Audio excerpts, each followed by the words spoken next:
Poursuivre avec une initiative qui concerne l'environnement, pas celui que vous venez de voir, autre chose, c'est la surexploitation des ressources marines qui est une vraie menace pour la planète, ça vous le savez. Mais il y a un chef cuisinier qui a eu une idée, vous allez voir, il a lancé un concours culinaire pour sensibiliser les élèves des écoles de restauration à la préservation de ces ressources-là. Et qu'est-ce que ça donne? Ben regardez, voici le reportage d'Isabelle Bouloc.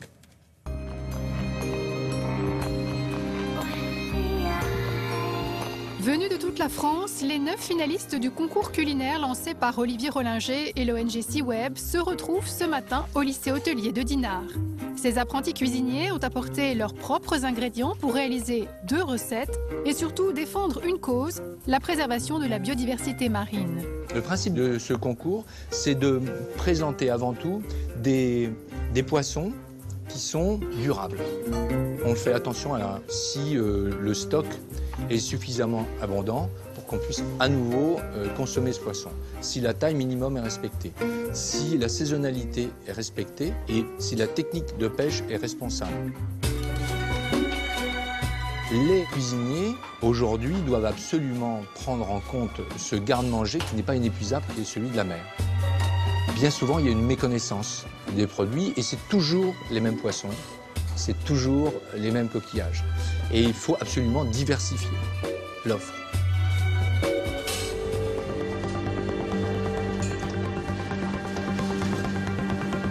Au niveau de l'Europe, les espèces les plus menacées actuellement sont le thon rouge méditerranéen, le cabillaud, une partie de certains stocks de merlu et l'anchois.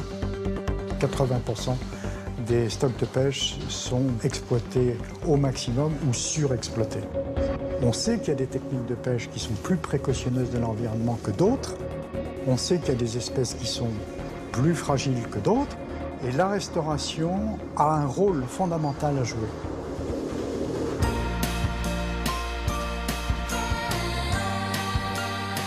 On choisit le maquereau et l'huître, puisque ce sont 2 espèces qu'on trouve très facilement sur nos côtes.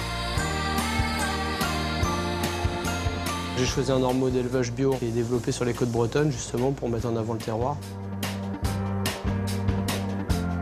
J'ai choisi du mulet. C'est un poisson qui ressemble beaucoup au bar. Le bar est un poisson beaucoup pêché, très apprécié des consommateurs, et on oublie le mulet, qui est un poisson trop peu connu. Tous les jeunes se sont appropriés ce concours parce qu'ils se sentaient concernés. C'était pas simplement faire bon, c'est pas simplement dupliquer une technique. C'est tout d'un coup, à travers leur métier, jouer un vrai rôle dans la société. Je me sens beaucoup investie parce que c'est à nous de continuer vers l'avenir aussi. Rien qu'en étant présent, c'est déjà un bel acte, je pense. Les candidats vont devoir patienter encore car la remise des prix n'aura lieu que le 8 avril à Paris, à l'UNESCO. Mais d'ores et déjà, ils sont les émissaires de la protection de la biodiversité marine.